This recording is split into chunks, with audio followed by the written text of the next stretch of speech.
It's a very peculiar feeling, the hypersensitivity to one's inner monologues, an acute awareness that one is alone, the state of emotional self-sufficiency that is at times out of a resignation because there is no other person either available or suitable to share one's thoughts, feelings, insecurities, trivialities.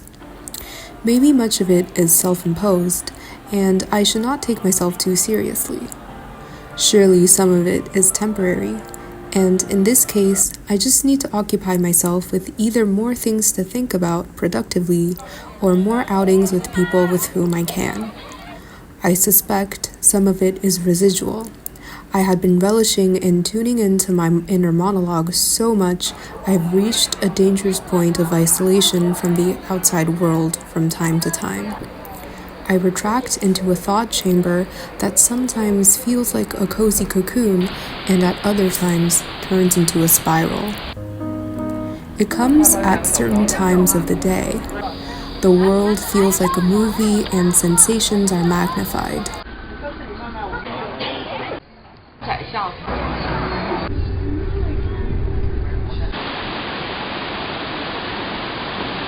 The noise of people chatting, cars rushing by, electric bikes beeping, chopsticks clicking, pages turning, shoes scraping the ground.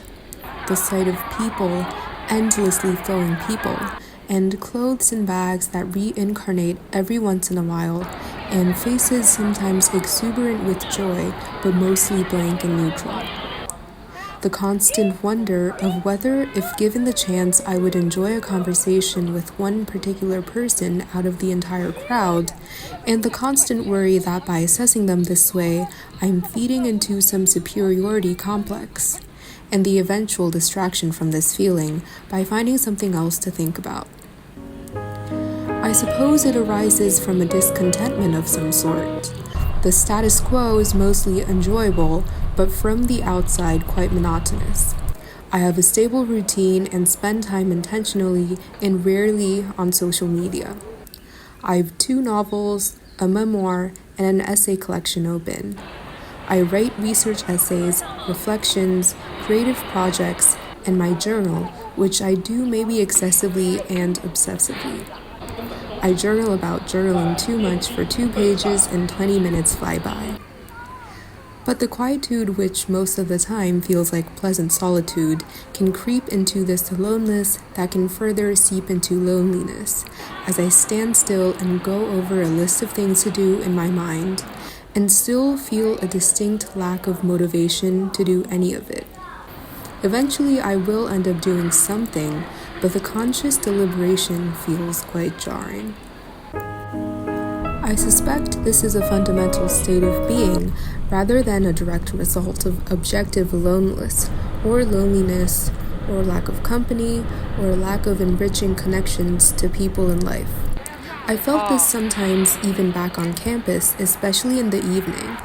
It is a particular emptiness in the heart, heaviness in the stomach, and lightness in the limbs, and I go for walks after dinner and watch the town bask in the glow of the setting sun and remind myself to enjoy the boundless beauty life has to offer. I feel this as I tour around cities with my mom and as we video call my brother. I suspect there is no way out of this. It is not going away for good. It is part of the everyday oscillation of one's emotions. I just have to accept it. It often comes with bouts of creativity.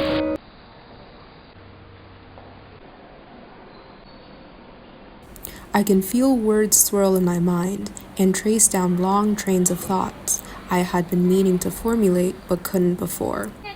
I brush blocks of bold colors onto a sketchbook, draw dancing lines across the page. I pick up my camera and piece videos together to quiet background music.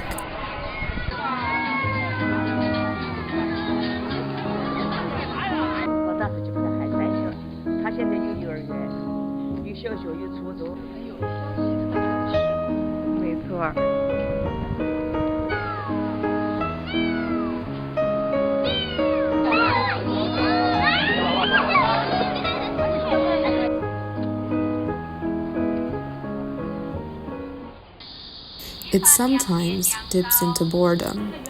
I can almost feel in a tangible way the state of suboptimal happiness, the desire for something more, maybe a connection to, a bond with, emotional intimacy from another person.